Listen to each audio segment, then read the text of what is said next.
Where are we? This is Mark McNease in New York City, and you're listening to another edition of Live Mic with Mark.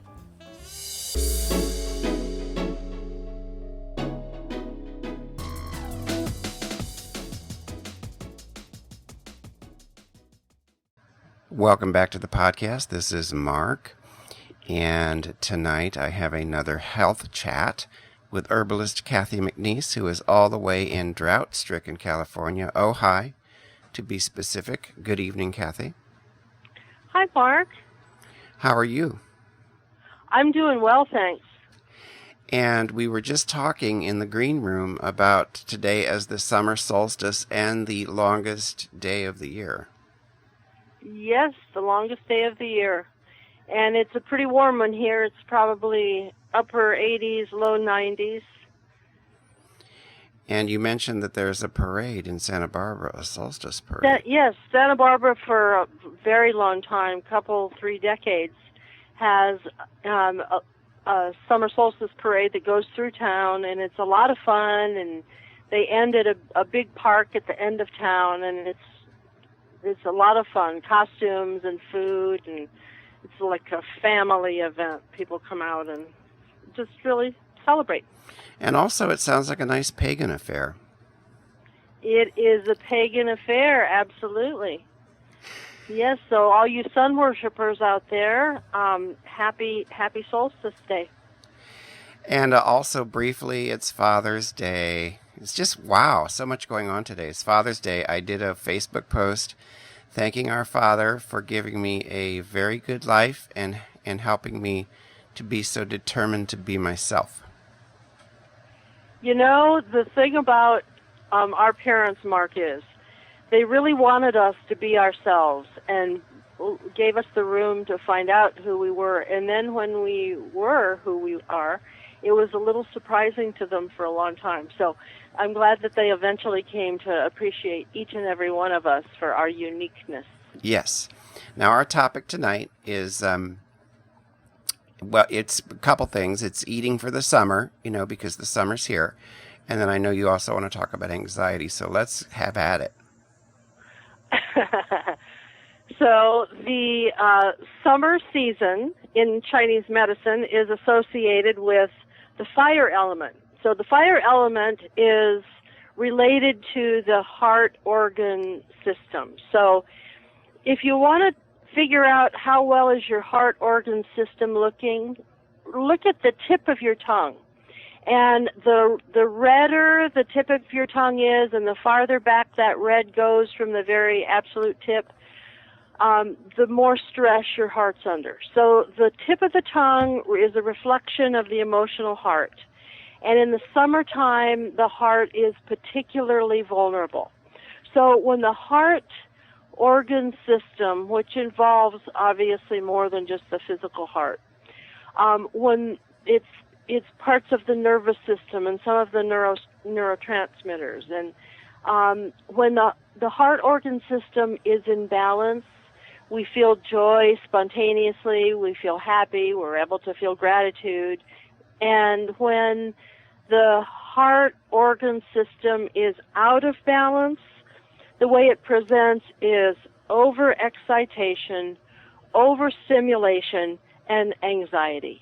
And that seems to be the presentation I've been seeing, like on hyperdrive this week in my patients. I've seen really paralyzing anxiety in an 80-year-old and a 20-year-old, and just extreme. And I think part of the extreme has to do with now we're in the fire season.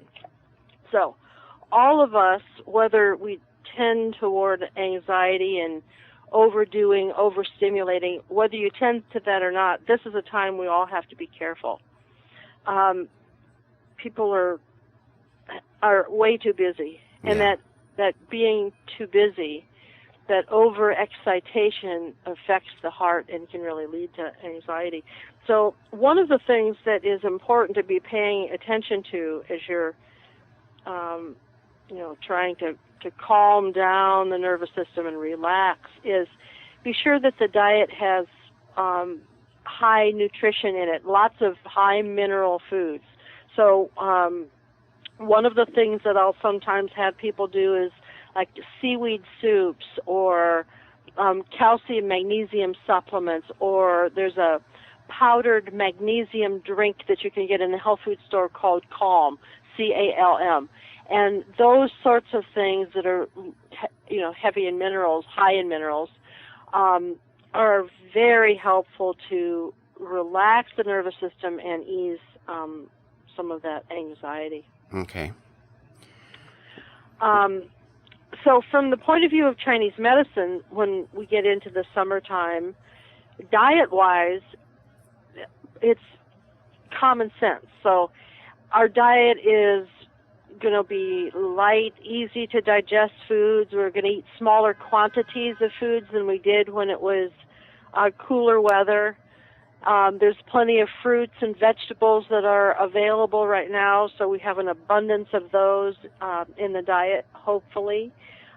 Grains and beans probably are in our diet as maybe as salads or as side dishes, and lighter foods than we would have had in the wintertime.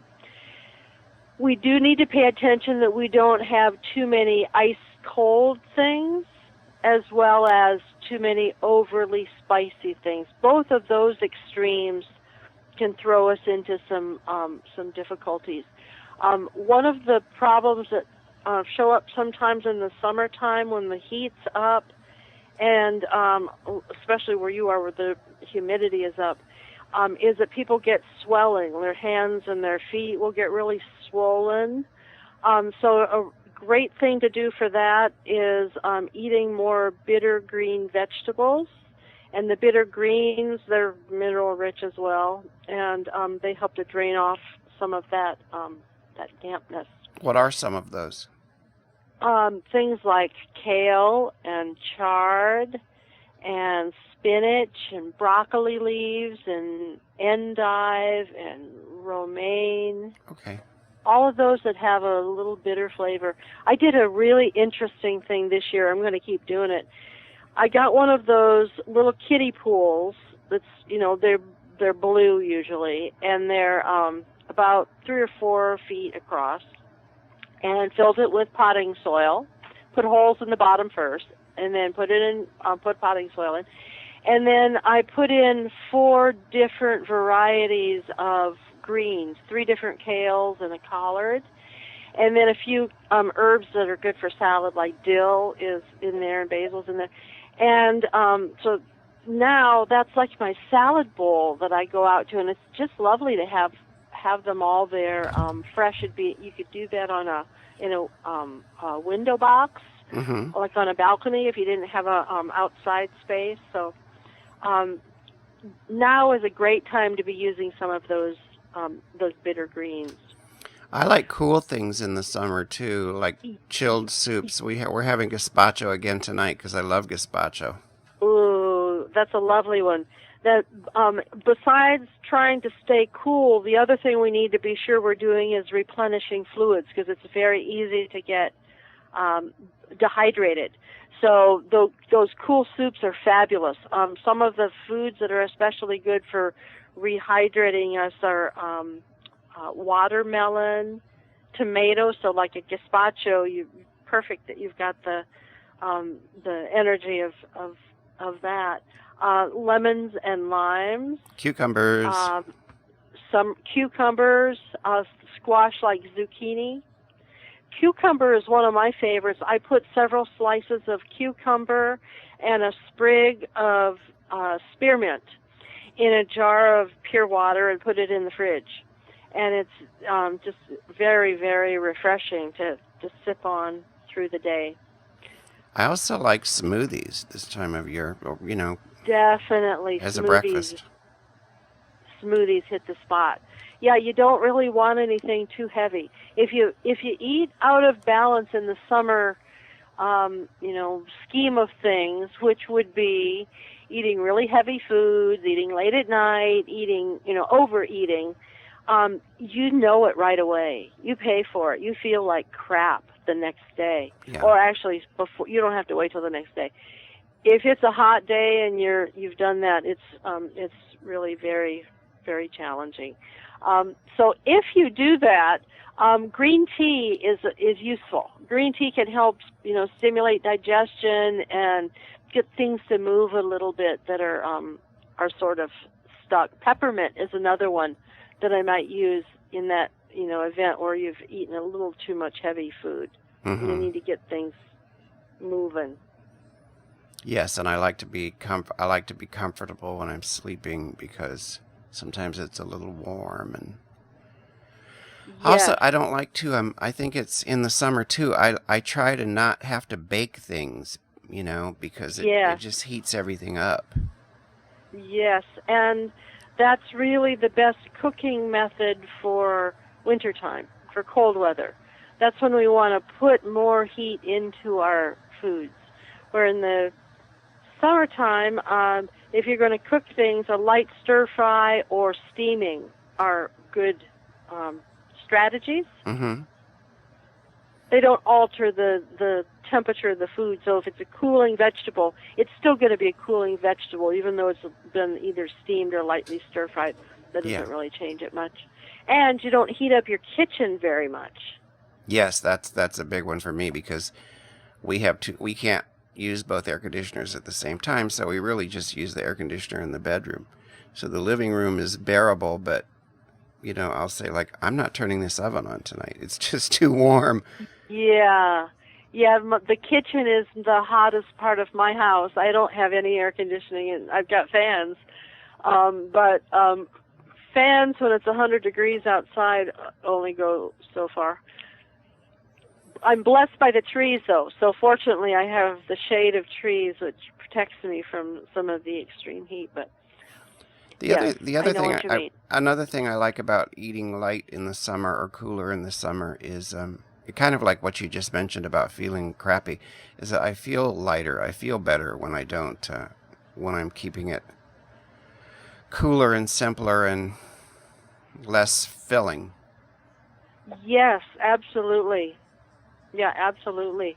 I have pretty much maintained something I started back in October, and it is not eating late.